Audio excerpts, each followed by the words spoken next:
So it's 3:45. I will start. I was told to speak in English. Is it right?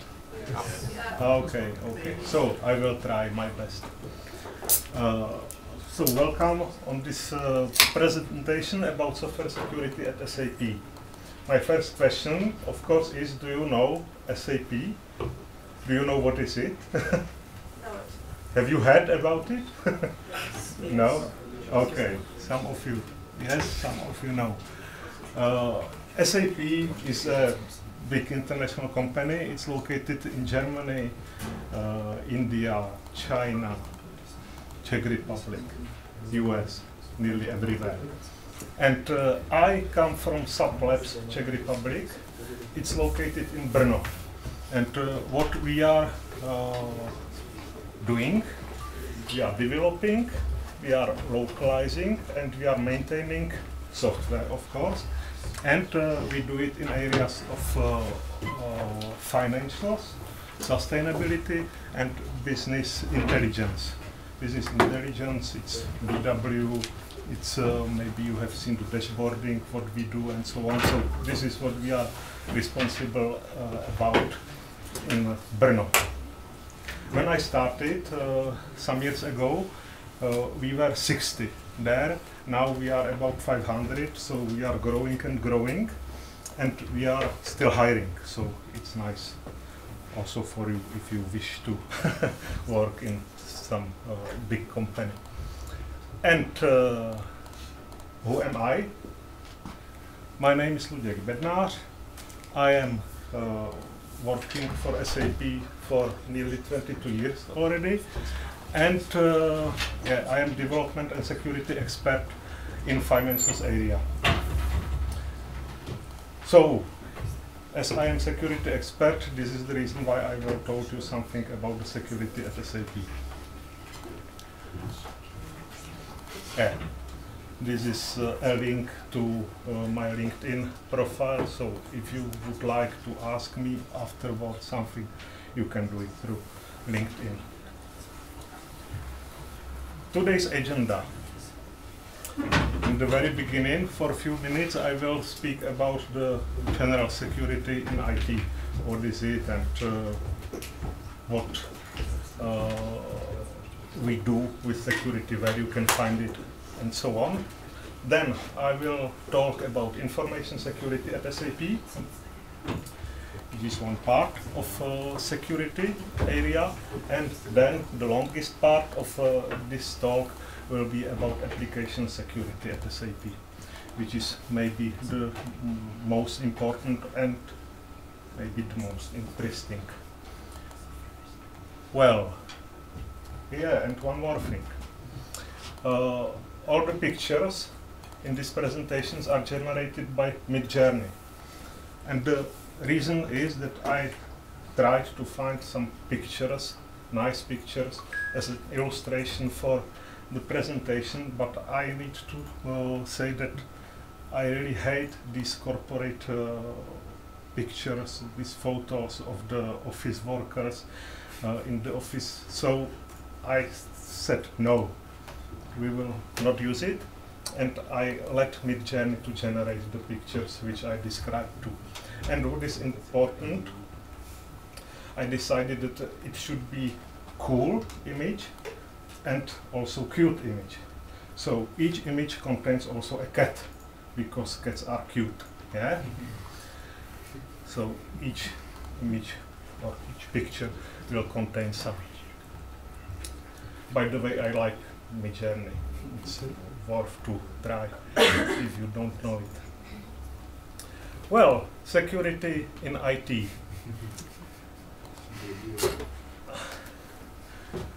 Why we have security? To protect something. What we need to protect, what we would like to protect, this we call asset. Yeah? And what assets does the IT security protect? Do you know something? Do you have some idea? Confidential data. Yes. Something else? Information about structure of company. Yes. Money. Yes. Exactly. Yeah. and others, yeah? So money, of course. Internal data, of course. Financial information. You can imagine if some financial informations are leaked, then it can somehow influence the price on the market, yeah, of the company. So again, this is something which we would like to protect. Personal and private data, especially nowadays, you don't want to get your data leaked, yeah, due to some security issue.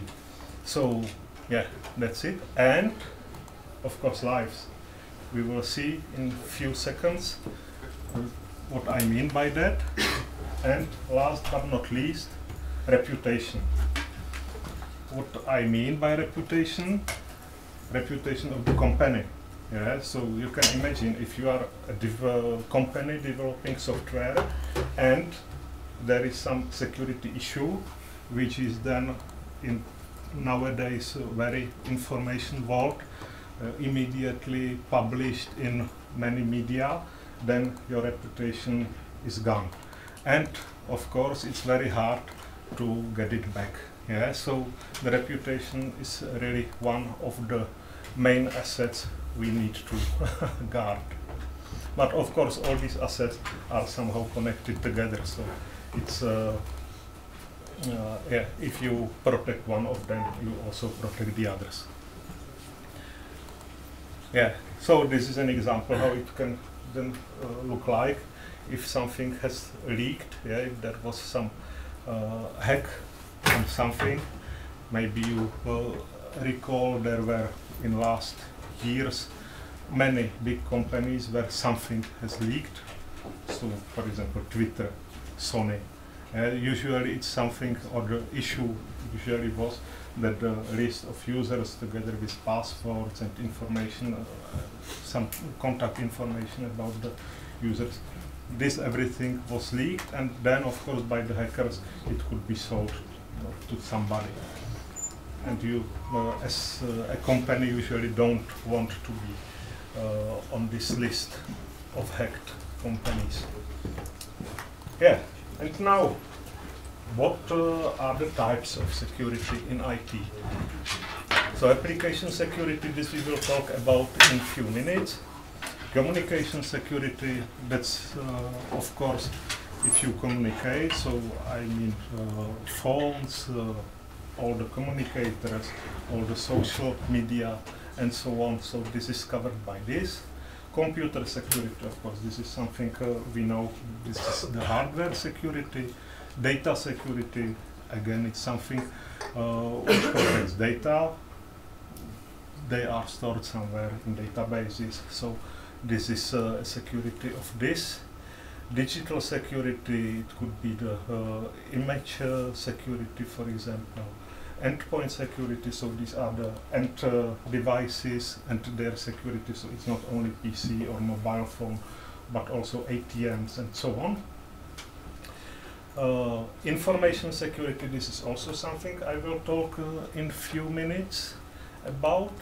And internet security, of course, we all use internet and we try to behave securely, and we also expect that it's somehow secured. And network security, so if the company has some network, then it needs to protect it somehow. Yeah, and an example. There was one thing missing in the list. The list was taken from Wikipedia, and what I did not find there is the security of artificial intelligence.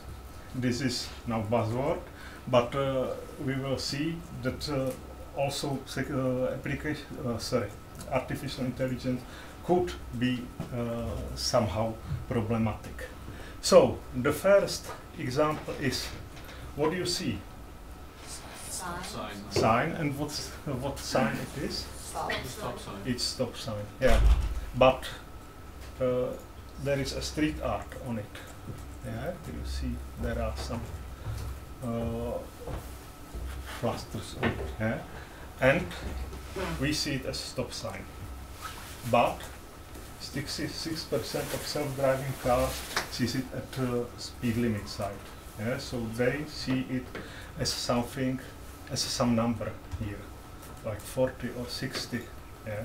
And you see this is something which is not really secure, because instead of stopping the car, it will simply make it go further with some speed.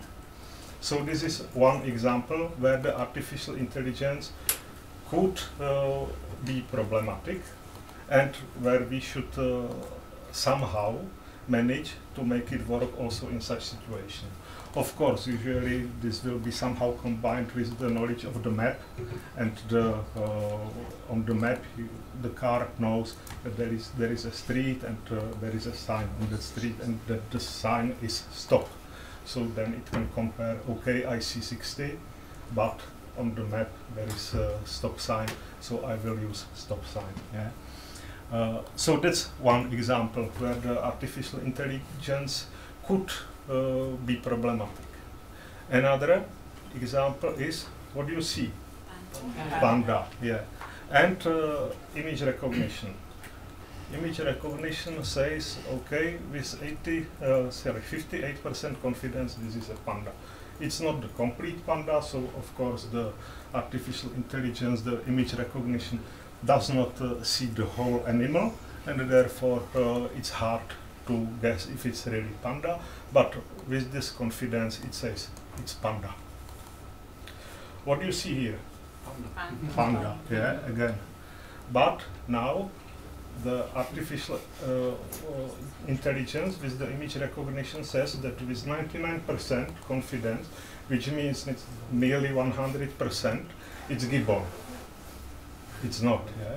And what's the difference between these two images? Is this? It's the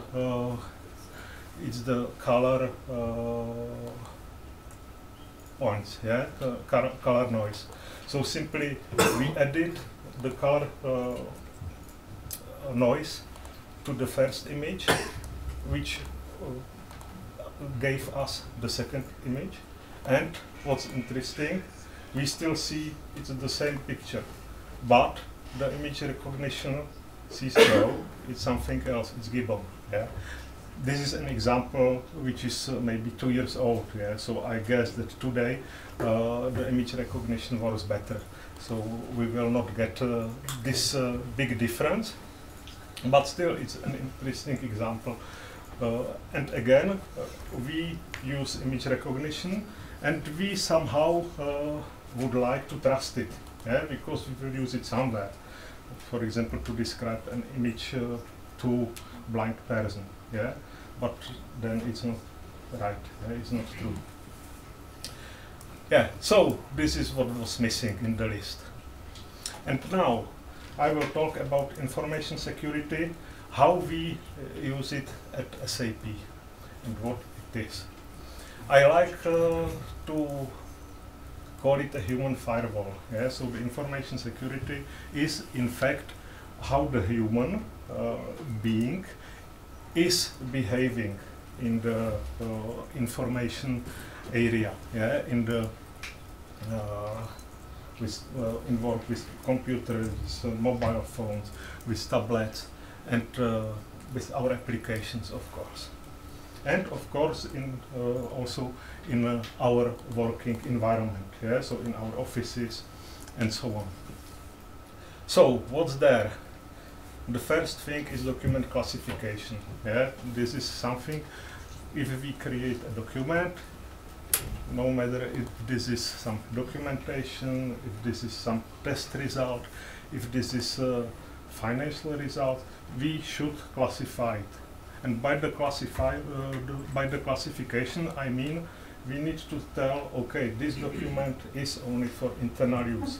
This document is confidential and is really for the group of people who needs to use it. Or this document is published, yeah? And it can go outside from the company. Another thing which we use, of course, is the clean desk policy. So you have your place in the office, and you should keep it clean. You should not have the papers with the passwords there.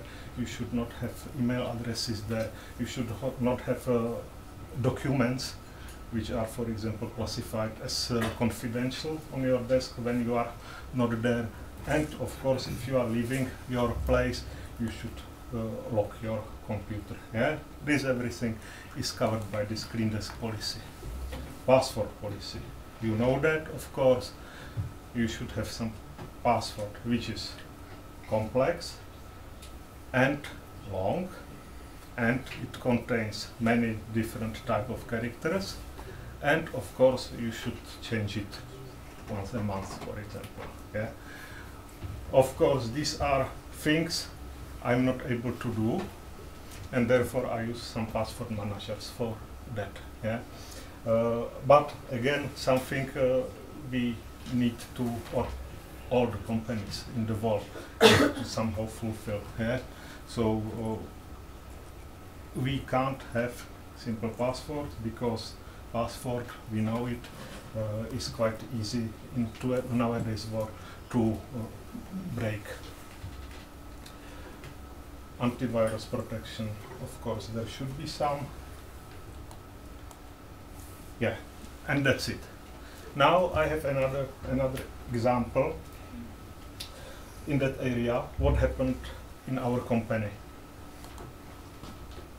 Long years ago, we were maybe 40,000 at SAP, and what happened? Some of the colleagues wrote to the distribution list of the whole company a question where we will go for lunch. Yeah? But the question was originally meant only for some small distribution list, but he selected the wrong one. So to all 40,000 people, the email came, what or where would we go to lunch? And the guy noticed it. So he recalled the message. Yeah? So again, to all 40,000 people in the company, there was a recall message sent. But in the meantime, some guy noticed, oh, what is it? This is a guy I don't know about. So he replied to all, of course, please don't send me this email. Yeah. Another guy also noticed and also sent, don't send me this email, and again replied to all. And one of other guys replies to all, don't reply to all. Yeah. And it was simply maybe 20 people were discussing with all. And you can imagine, in few minutes, the Exchange server was down, simply because there were millions of messages to complete company. Yeah? Of course, this is called denial of service. Yeah? We will see it in application security, and you see that it's really easy to achieve that. Yeah? There was no bad. Yeah. In the very beginning, there was simply a question, yeah, and it was not meant. So I don't want to go to lunch with all the company, yeah, but only with part of it, of course. So of course, from that time, we have a rule which is implemented in the Exchange server, and the ordinary employee can't send an email to a distribution list with more than, I don't know, 100 people, yeah, or maybe 500 people. And of course this solved the issue. Yeah? And who needs to send the email to a longer distribution list, then he has to be authorized to do it, yeah? Which is perfectly okay. So you see, even such a funny thing can lead to something called denial of service. And yeah, in fact, it's a security problem, because in the time when the server was down, there could be some important email sent to the company, and sorry, it was not delivered. Yeah. So it was about information security. Now, about the application security. Application security is something which we use when developing the software. As we are a software company, we are developing software. And we have something called software development life cycle. I think many companies have something like that, but we have two. 20 years ago, it was named software development life cycle. Because I have to say, 20 years ago, the security was not meant so serious, yeah, all over the world. So also we called it simply software development life cycle. Then we changed it to secure software development life cycle because simply we take care about security. And 5 years ago, we changed it to secure software development and operations life cycle. And the reason is that we produce also cloud software. So we operate the software. Before, we only created the software, we developed it, and we sold it to the customer.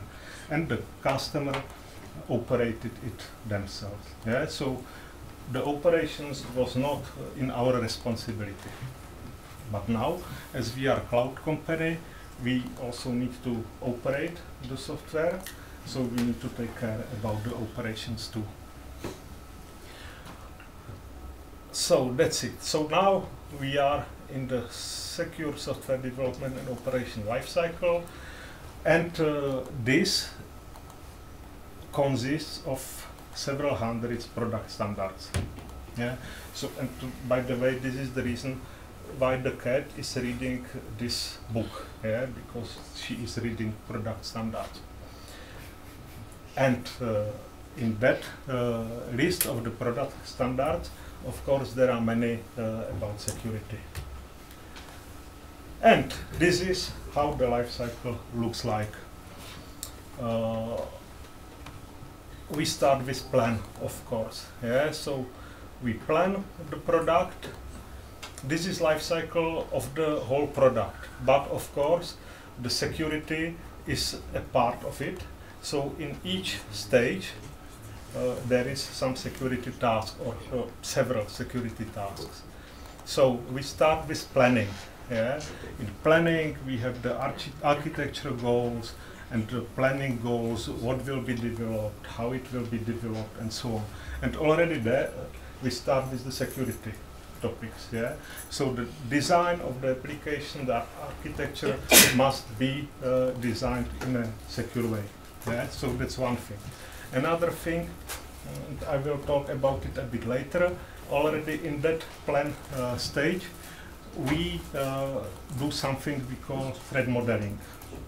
This is approach how to make the software more secure, and I will talk about it later.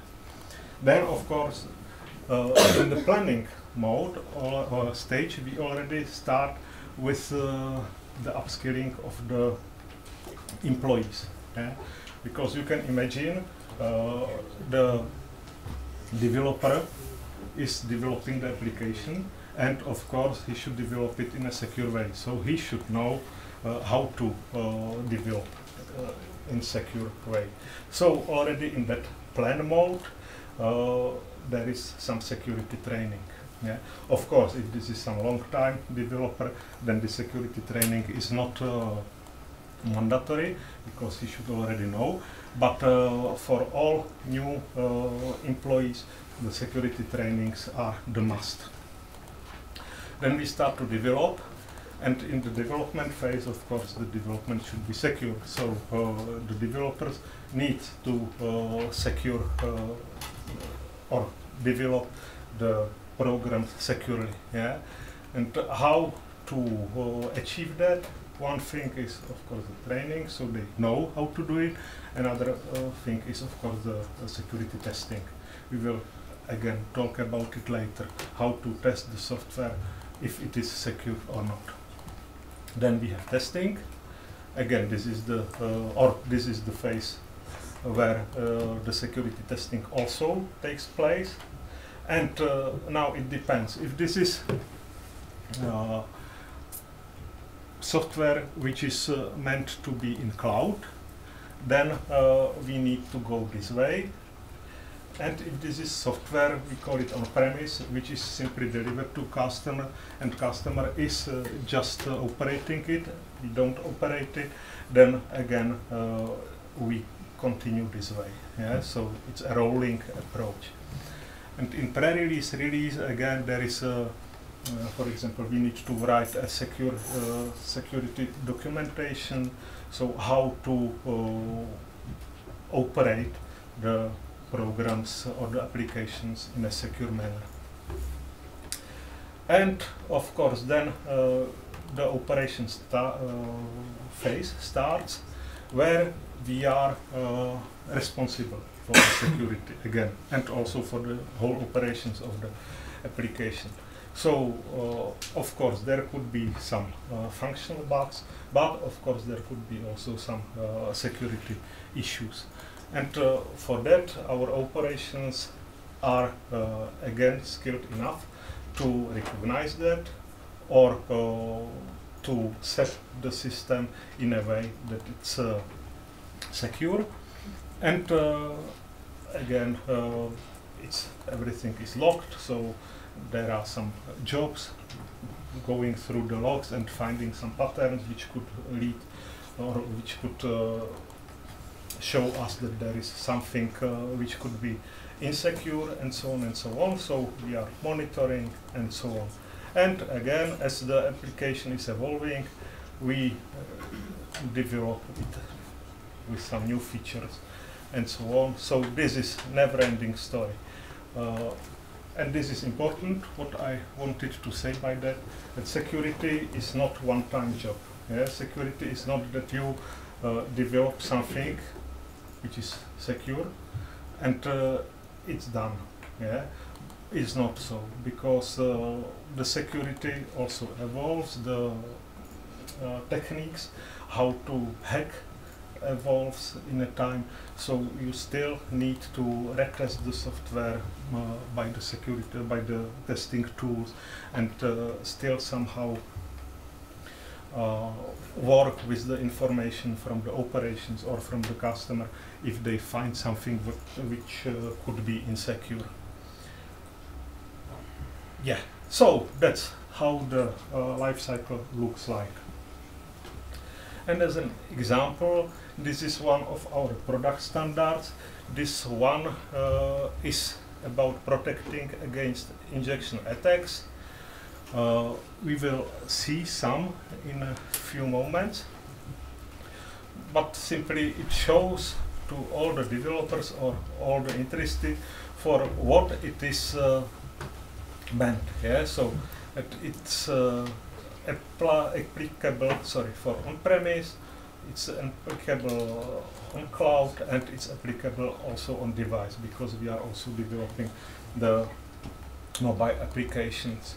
It also shows if this comes from some regulation, because some regulations, for example FDA in USA, brings some security requirements. Yeah, so these. Yeah. What is FDA? Federal Drug Administration. Yes, exactly. Yeah. So it brings also some security requirements, and we, of course, as we deliver also to US and to companies who are applicable, or where the regulation is applicable to them, we need to fulfill all the regulations, and therefore also the security measures has to be there. And so on. Yeah? And then, of course, this product standard contains the description, so what the injection means, and also it contains how to, or the countermeasures, what we can do with that. Yeah? So for different languages, there are different examples how to solve the injection how to prevent it, how to write the code in a way that it's a secure software then. Yeah. Now, yeah, I was also talking about it a bit. So when we start with the security, or when new employee comes, or when we develop the software with the new people, we start with the learning. Yeah?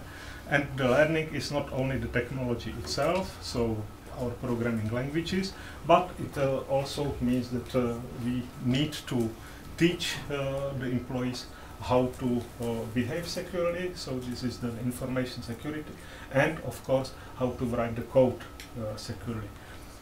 And we have two types of trainings: security awareness, which is only a short training which shows what are the main security issues, but without targeting on a language. Yeah? So it only shows what the security issues are. So we are describing what are the injections, what is information disclosure, what is path traversal, what is cross-site scripting, and so on and so on.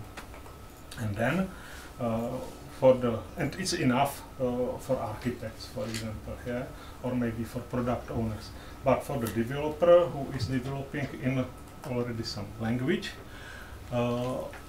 we have secure programming. So for each program language we use in our company, we have a training about security in this language. So how to handle the injection in ABAP, which is was our main language, yeah?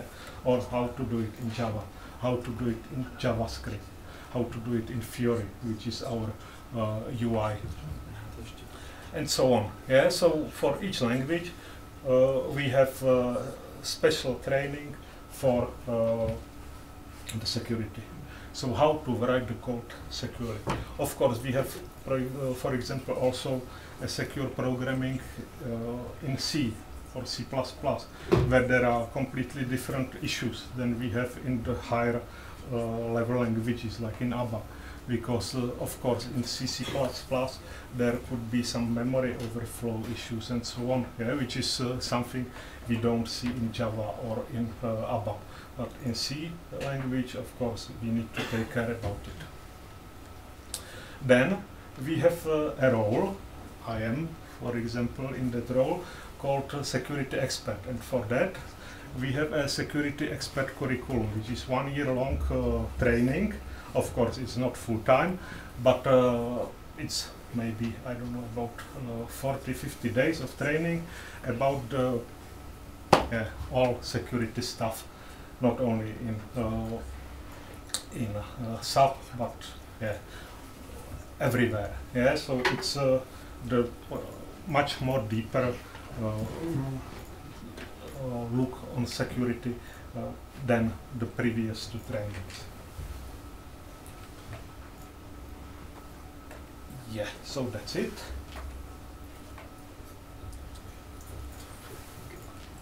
Now, yeah, so this was just part of the plan stage, yeah, and now we are still in the plan stage, and there we have the secure design and threat modeling.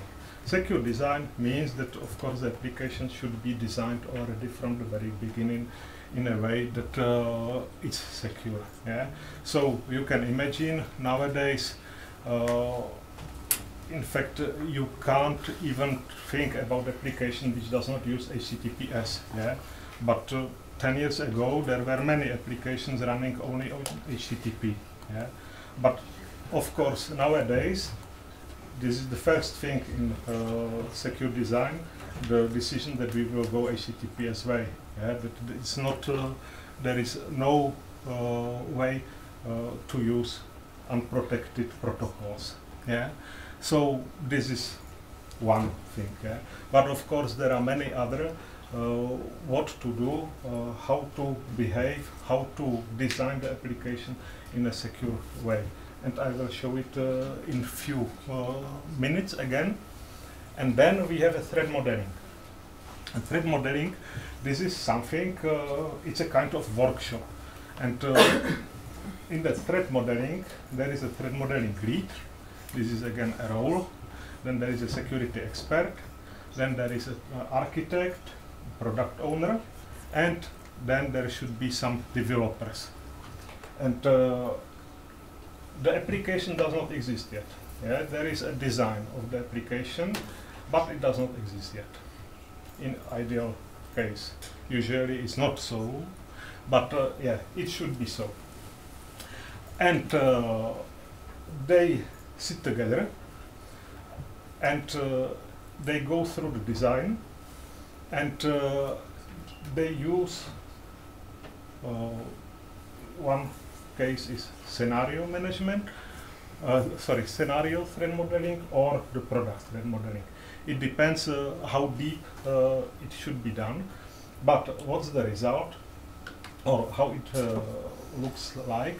It takes about I think 3 days, 3.5 days usually. Yeah? So it's about 12 hours, and we sit down, talk about the application, and all the participants try to hack it. Yeah, so they are thinking like a hackers, and they should be able to find what are the ways, as the application is designed, how it could be hacked. Yeah, so we have the active components, we have the passive components of the application, and we have some communication lines between these components, and for each such component we need to think about the options, how to attack it, yeah? How to hack it, and from that we have a list of risks. Yeah? And this list of risks then is a basis for the further development. Yeah? One thing is, of course, that the design needs to be adapted using these risks, and of course the development and further testing needs to be also concentrated on that risks or threats we found during this threat modeling phase. So the result of the threat modeling is so-called risk assessment, which is a list of risks with different priorities, of course, and the development team should behave so that after the development there is no risk at all. Yeah? So this is already in the beginning, during the plan phase. And now about the security design. We have some minimum principles which should be fulfilled when we design the application. Yeah? So the first one is minimize attack surface area, which means we have some application or some service, and we should have as low number of points to the service as possible.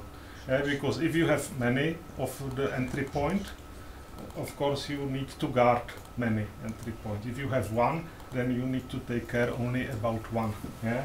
So if we prepare, or if I mean like the web services or RFC function calls or the applications at all, yeah? So we should have as low number of this entry points as possible. And this is also a good idea if you program your own program, of course, because then you have less issues with the security. And not only with security, but of course also with the maintenance. Avoid security by obscurity. This is nice thing. And you can see it also if you check, for example, all the algorithms which are used for encryption. Yeah? Most of them are open source. Yeah? So you can check the code and you can see what it does, but still it's secure. Yeah? Because simply it's designed so that it's secure. And yeah. So you have all your servers on port 22 open? Once more, please. We have all servers on port 22 open. You mean by this? Yes, security by obscurity. Oh, no, of course. No, it's meant about the code. Yeah, not about the hardware, of course, yeah, but about the code. I mean, or what is meant by that is that if you create your own algorithm, it should still be readable, yeah, for anybody.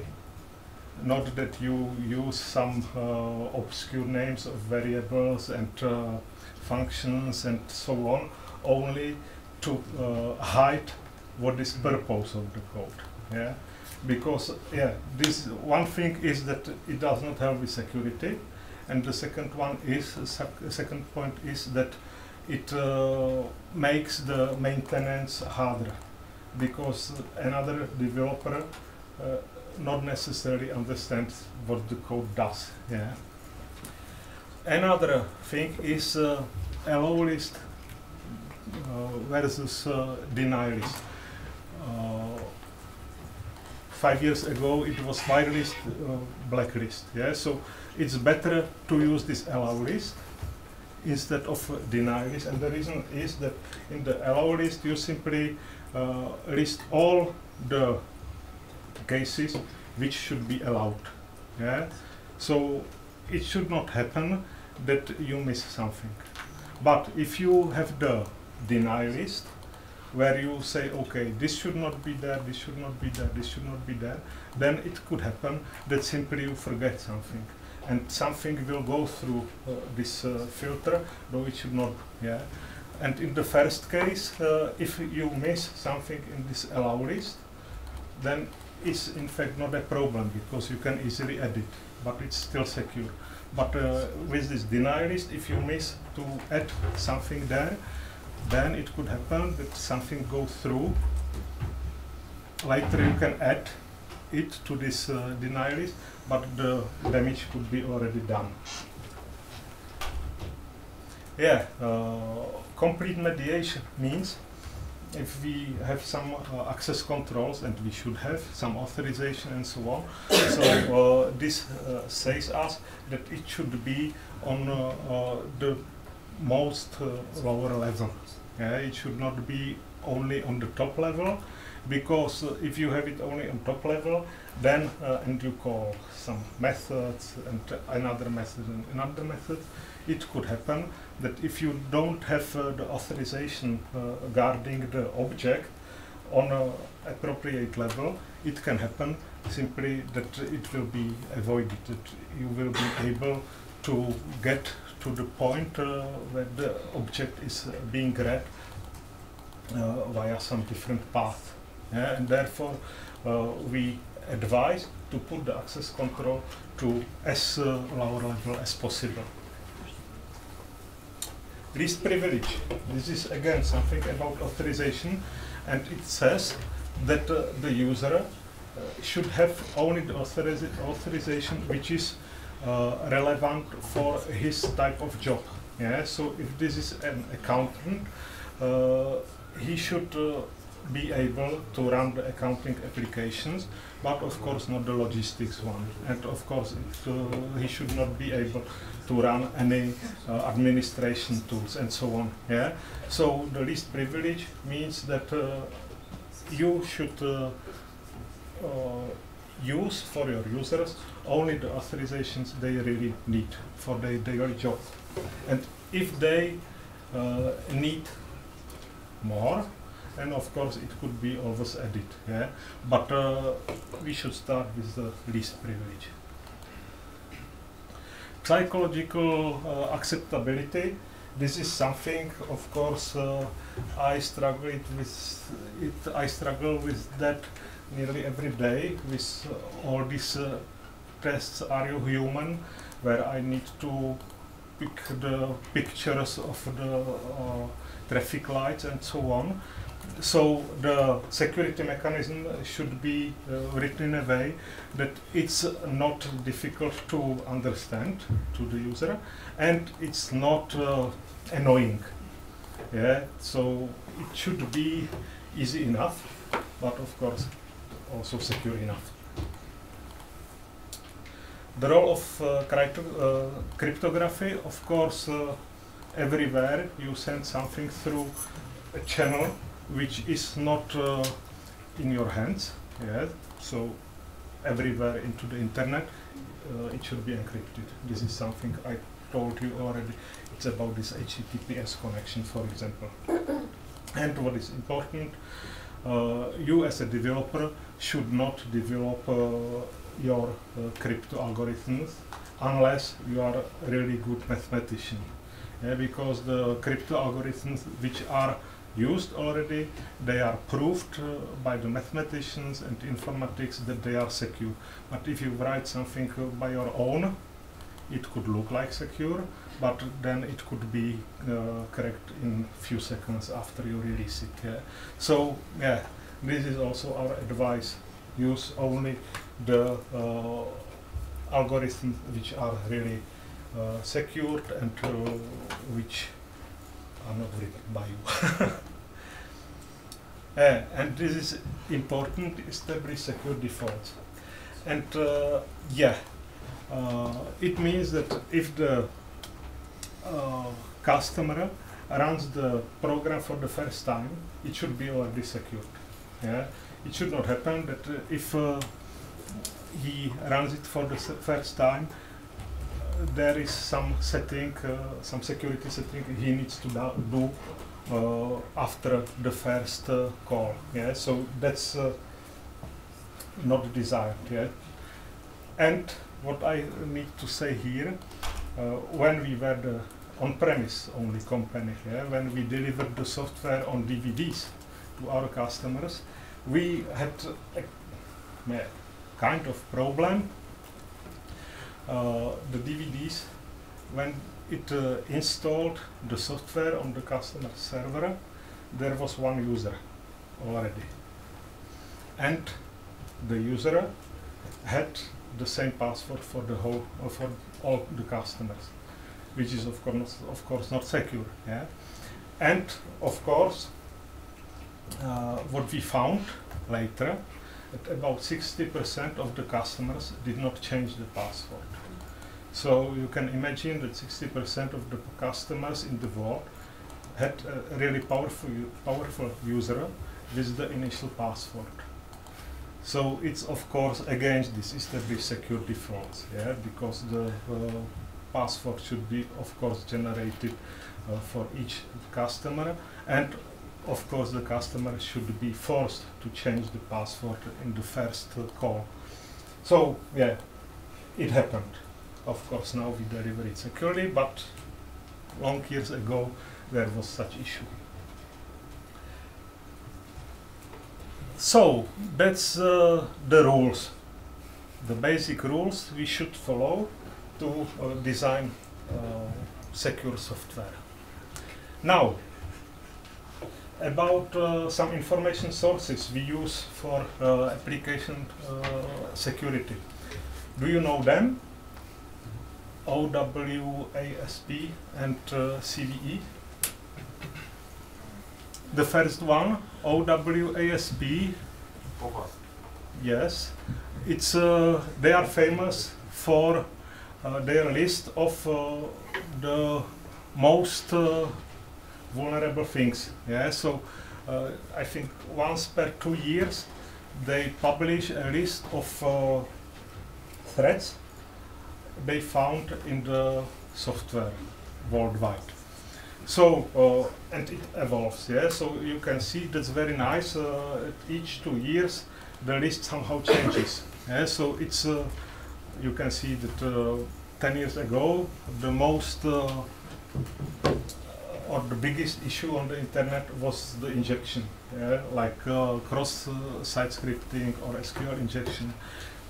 Nowadays it's not such a problem. Yes, it's still in the list, but it's not on the top places or top positions. So it's a source for us where we can check really what are currently the issues, and if we cover all these security problems in our software. And what is also nice there, they develop an application. It's called vulnerable application, and it contains all the security issues. Yeah, so it's written with a purpose to contain all the security issues. So you can check it, and you can see how they look in the code and how it behaves then.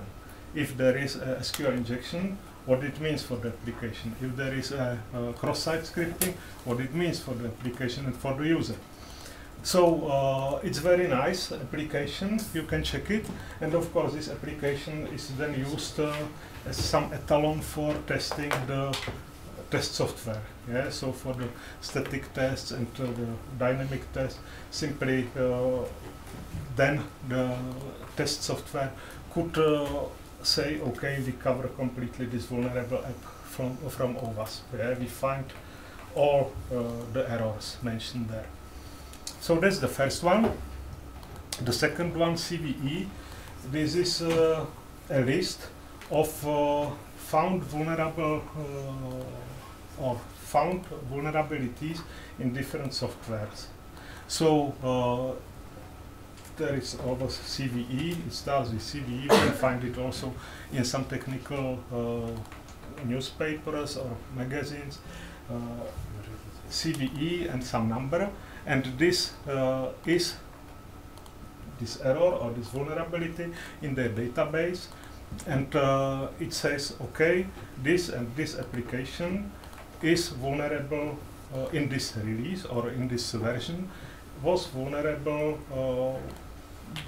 with this and this issue. Yeah, and of course the software company who developed the vulnerable software is also reacting on these CVEs and tries to correct it, of course.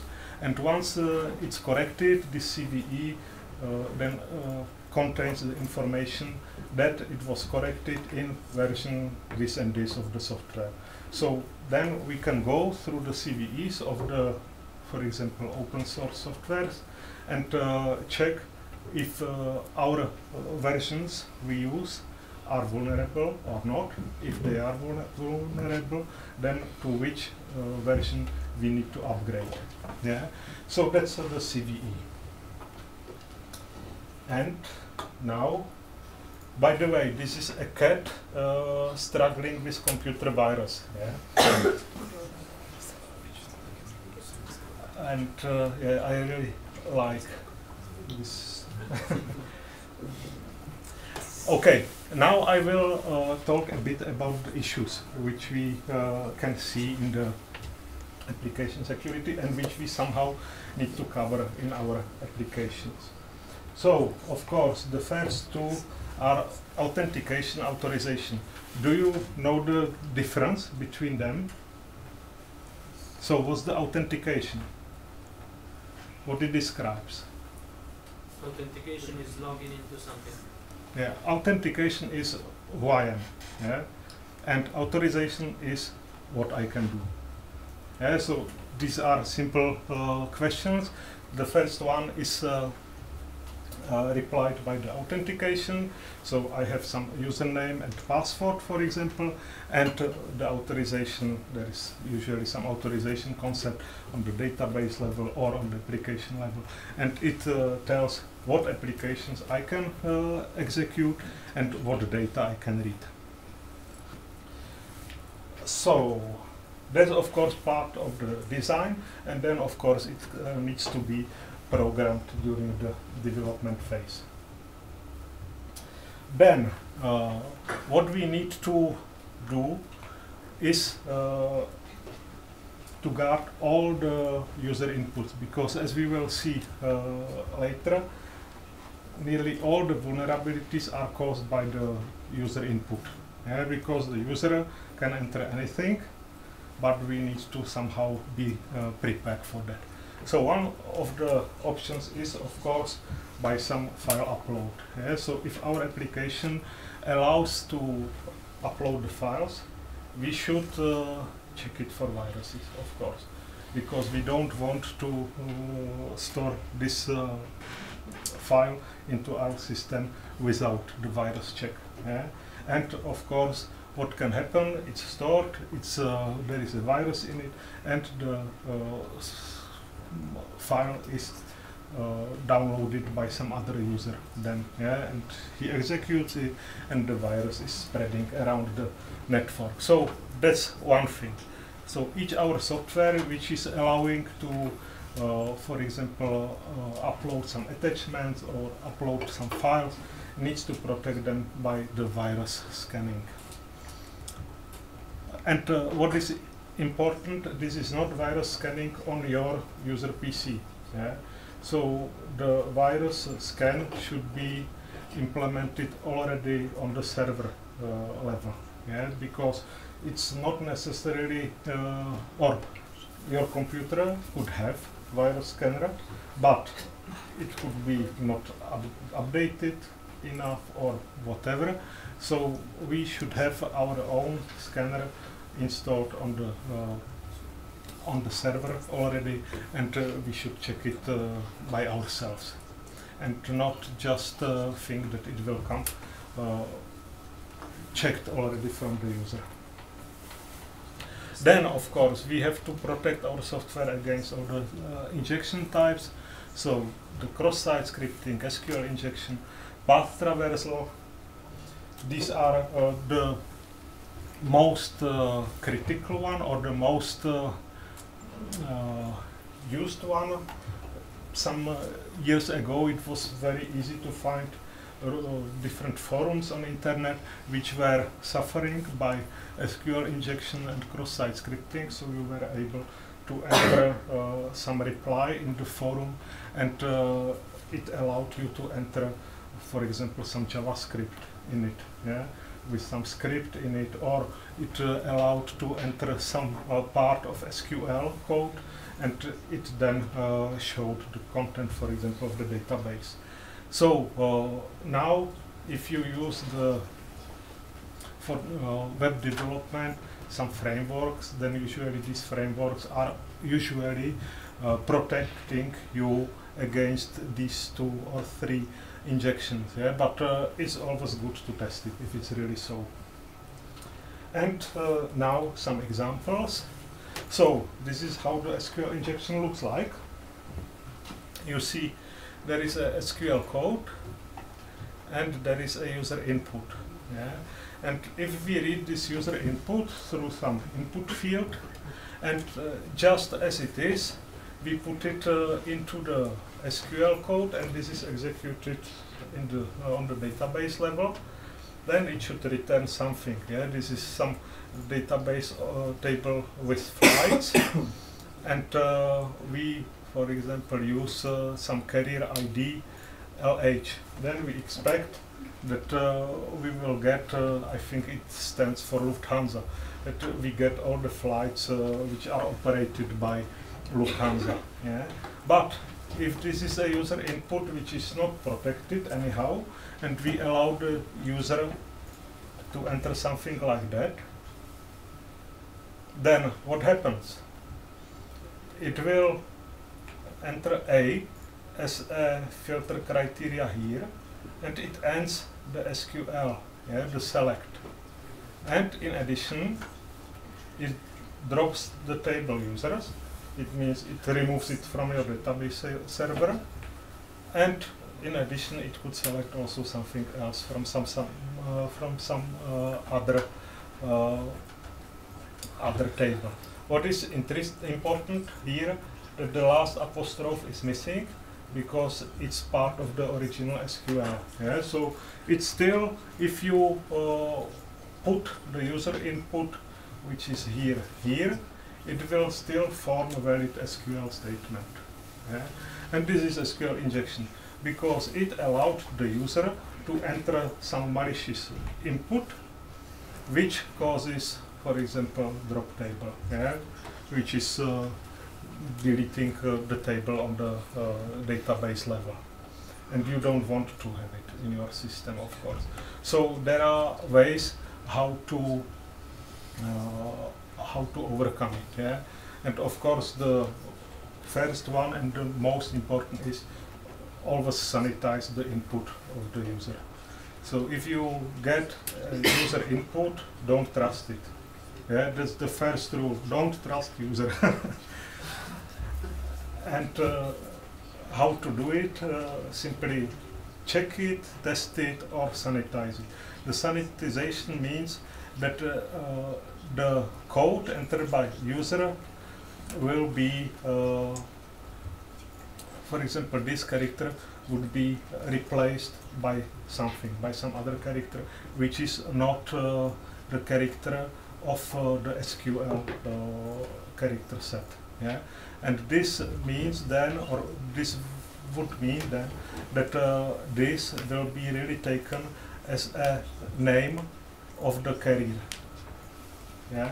And it will not be processed as 3 separate SQL statements, but as one with sanitized input and with such strange carrier ID. Yeah, so of course it will not return anything, but it's the problem of the user that he entered such strange characters. Yeah, so that's the SQL injection. Another example is of cross-site scripting. Again, it's similar. Yeah, it's a user input, and we let the user to enter something. It's the red text, and we expect that he really enters the text. Yeah, like business suite. But the malicious user could enter this red text. And again, if we don't protect it, it will, this one tag will close the first, the opening tag, and in addition, it will process some JavaScript code. We don't want the user to process some JavaScript which we did not write. Yeah. So again, the solution here is sanitize the user input. And there are of course 2 options. One is to check if the malicious characters are there. If yes, then we simply don't take the user input from the user. Or the second one is that we will escape the malicious characters. So instead of this greater sign or lower sign, there will be ampersand LT colon. Yeah. So then, if it will be printed on the screen, it will simply look like this, but it will not process the JavaScript code. So this is how the cross-site scripting looks like. Again, you see, this is user input. Yeah? Most of the attacks, most of the vulnerabilities are based on the user input. So if you don't take anything else from this presentation, the most important thing is don't trust your user. Yes, really. Yeah, this one I also like. And do you know what this is? I asked Midjourney to draw a cat solving the XML bomb. So that's it. I will show you an example of that XML bomb because this is really nice. I really like this kind of attack. I will also show you the open source vulnerability, and I will also tell you why it is really necessary to think about what you use in your software. If it is really necessary to use open source, then of course we should avoid any backdoors in our code. So no backdoors should be there. Again, some tools are able to check some basic backdoors if they are there or not. And if we program in some lower level programming languages like C, we should check also the memory corruption. And this is, I already mentioned, the application should be secured by default and also by design. Yeah, so by the first run of the application, it should be already secured. Of course, there could be some other settings, but it should be on the end user or on the company who uses it, if they change it or not. But by default, it should be secured. And now, yeah, what's the XML bomb? It's a attack of a type denial of service. I already talked about denial of service, but it was in the context of the web server, of the mail server. And this is a denial of service of the whole server. And the XML bomb, it's also called billion loss attack, is a way how to make the server use or consume really many memory by parsing an XML. Do you know what XML is? Okay, so let's imagine this is an XML and this is an XML, yeah? And this is an XML which uses DTD. This is this. And this DTD, this is document type definition. And it allows to say to the parser how the XML is being formed. And the parser is then able to say if this is formed well. And this attack, if the parser uses this, what is important, this DTD feature could be switched on or off on the parser level. So you can usually say, I don't want to parse it with DTD. Yeah? And if you do it, then you are safe, because then you will process it simply as a text file.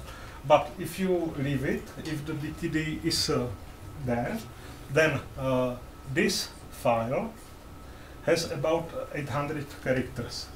Yeah? But when it is parsed into the memory, it uses 4 gigabytes. And this is caused simply by this DTD here. Yeah?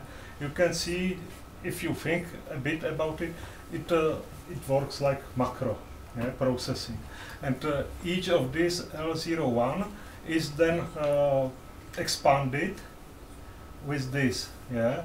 And it simply expands and expands and expands until it uses 4 gigabytes of memory. Of course, if you would add one more line, it could be 16 gigabytes. Yeah? So more lines you add, more memory will be consumed. Yeah? And of course, if you put there 20 lines of this entity definition, finally any server will fall down with some memory. And not only memory, it also takes some time. Yeah? So processing such XML could take some minutes. And if there are more users processing the same XML, if it is stored somewhere in the database already or somewhere on the file server, and several users will process it in the same time, then you can be sure that your server will go down. So this is really my favorite one. Now about open source vulnerability. 2 years ago, or 1.5 years ago, December 2021, I remember this very well because it was just before Christmas. Yeah? It starts like a fairy tale, but it was not. Before the Christmas, there was log4j shell vulnerability appeared or was found. It was in the software for years, but it was found in December 2021. And there is, as I have shown you, these CVEs and OWASP, there is a categorization or prioritization of the vulnerabilities. It's some score, it's called CVSS, Common Vulnerability Scoring System, and it's from 0 to 10. So 0 is not vulnerable, and 10 is really the highest vulnerability possible. And this was 10. Yeah? So it was easily achievable, and it allowed to execute the code, you send it externally, from external source. Log4j is a software, open source software developed by Apache, and it's used by nearly 3 billion of devices. I guess also your phones, and my notebook uses it, and it's used for logging, and for management of the logs and so on.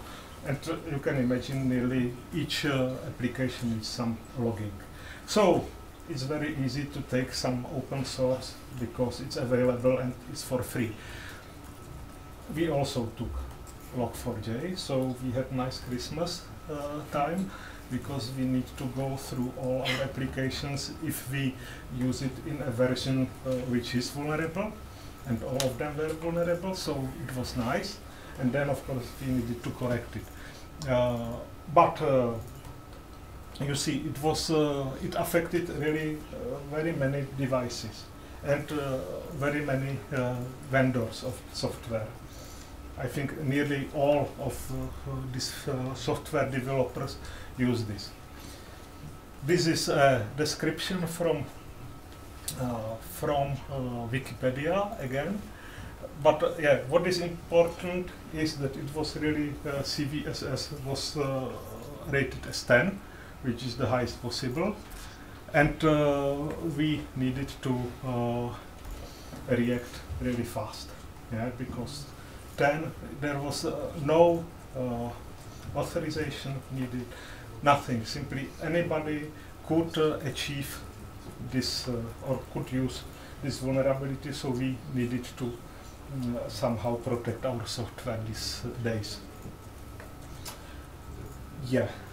And what I wanted to say is that nowadays many software companies, and also we of course, reuse the open software or open source software. It's nice, it's easy to get it. If it fulfills your needs, then of course it's nice. But of course then it means that you need to take care about the security of the used open source software. If you only write your code, then you need to take you need to protect your code. But if you use some third-party code, of course you need to take care also about this third-party code. Which means that also if your application is not developed anymore, but it uses such open source code, it means that you still need to maintain it, you still need to check if the open source code is not vulnerable, and if it is, then you need to change your application, though it's not developed anymore. My point from that is that if you want to use open source software as a part of your code, you should really think if it's worth to do it. And I think I have 15 minutes, so I have to say that in the very beginning, when I put into the list what I would like to tell you, I got a long list, and then I found that I have only 90 minutes. So I started to put the topics from it, because I recognize that I don't have 1 week, but only 1.5 hours. So now the topic is security testing. This is something what we of course use, and there are several ways how we test the software. The first one is the security validation. So once the software is being developed, and you have seen we have the threat modeling, we have the secure design, we have this risk assessment, and then when the software is developed and it's before the production, it means before we decide that it will be published to the customer, the product has to be validated. And the validation goes simply through all the product standards, and it checks if the software is fulfilling them or not. and if it's not fulfilling the security standards, there is no way, and the software is simply not published. Then we have a static testing and dynamic testing. Do you know the difference between these two types of testing? Okay, the static testing is something what knows the code. Yeah, so it's dependent on the programming language. For each programming language, there are several tools which are able to test the code. So, for example, we use check marks for JavaScript and for Java, and it really goes through the code and tries to find the patterns. Yeah, so it tries to find if there is some injection, if there is some path traversal, if there is some backdoor, and so on. So that's the tool which knows the code. So what we do, I will show it on next slides. We have it as a part of continuous integration, continuous development queue. Yeah. So we simply, when we build the application, it's automatically being tested by this static testing. And then we have the dynamic testing, and the difference, main difference here is that the dynamic testing does not know the code. It knows only the URL. Yeah? So it knows where the application resides, and it tries to hack it by sending some patterns to the URL. Yeah? It tries to simply put 1,000 different URL endings, in fact, and it tries to break your protection. And it does not know the code. Yeah, so it's the static testing is more prone to some false positives. Yeah, so it could find vulnerabilities which are not vulnerabilities. The dynamic testing really finds them. Yeah, but you don't know where the issue is, because simply you know only the URL which caused the security breach, and then you need to search through the code where it was processed and what caused the security issue. Then we have pen testing.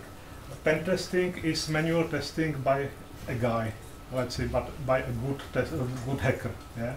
So this is a guy who tries to break our applications. So if we have some important applications or some applications which are really massively used or will be massively used, then we let it also be pen tested. And what we do too, it's bug bounty, and in fact it's a competition. And we pay the guys to find bugs or security bugs in our software. Yeah, so we let them we let them know what is the URL of our systems, and then they can try to break into it. And if they find it, then based on the severity, based on the CVSS rating of the found security bug, we pay them some reward. Yeah? So these are also the good guys who help us to protect the software. And only an example how it looks when the this is we used Jenkins. Now we use Azure pipelines for our build pipeline. So this is how it looks like, and there is some list of processes what happens there, and what is most important from the security point of view. Here we execute for each build the security test. Yeah, this is the static security testing. And then if I click on this, it looks like this, and you see that here we run the check marks. Yeah? So the checkmarks tool is statically testing now the software. And what is important here, there is also Black Duck being executed.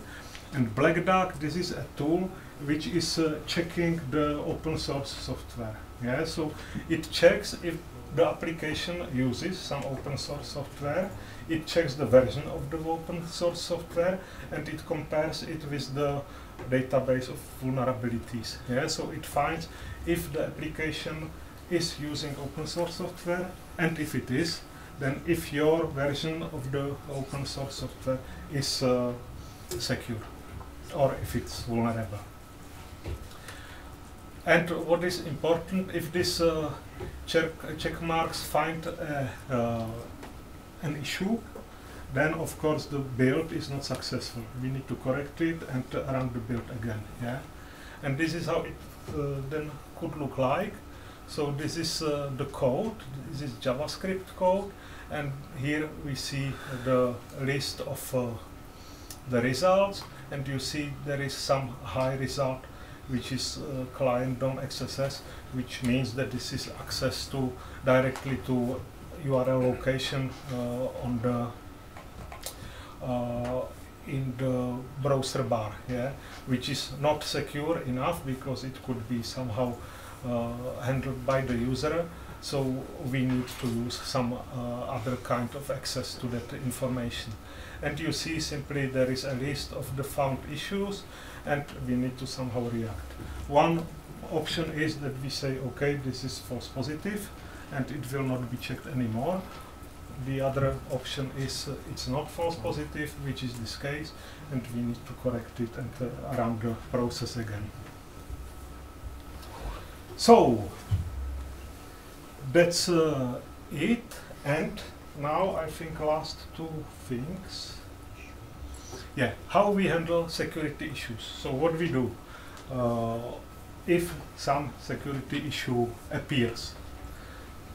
There is an option that we find it. There is an option that some external white hat company finds it. It's again somebody like these good hackers. And of course it could also happen that the customer finds it. In all cases we create a security incident, which is a special incident in our ticketing system, which has some special authorization. So only the guy who created the security incident and who is processing can see it, nobody else, because it's a security incident. And of course we need to correct the issue. For each incident we need to evaluate if it is or if it is not really an issue. If it is issue, we need to calculate this CVSS, and based on the value from 0 to 10, we put it a priority from low to very high. And for high and very high, we have only a few days to create a correction. If it's low or medium, it's in weeks, but if it is high or very high, it's only in days. Yeah, so really we need to take care about it and to create a patch or a security note for that. And that's an issue here, or it's not an issue, but we are a company producing on-premise software and cloud software.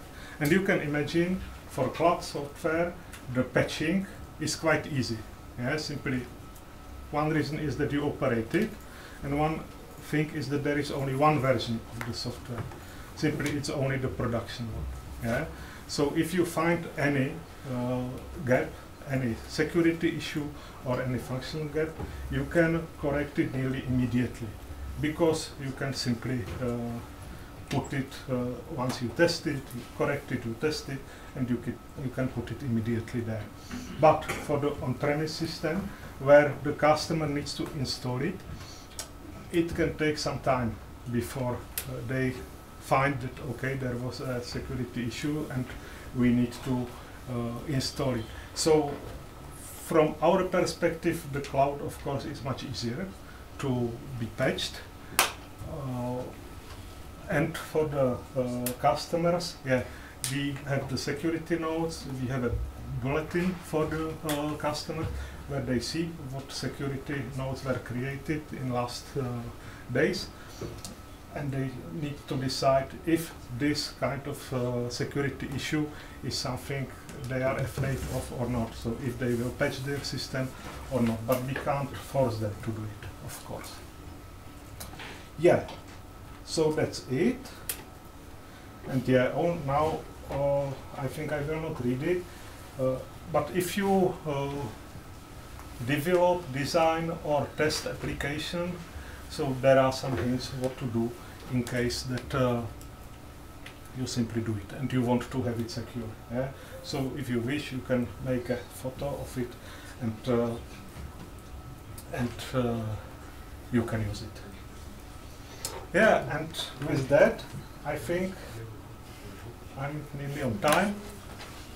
So thank you. But of course, if you have questions, ask me. If I know, I will reply.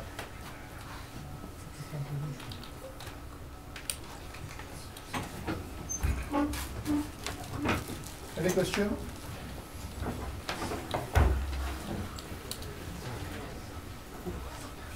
No question. Seems I told everything. Okay, so thank you very much for your presentation,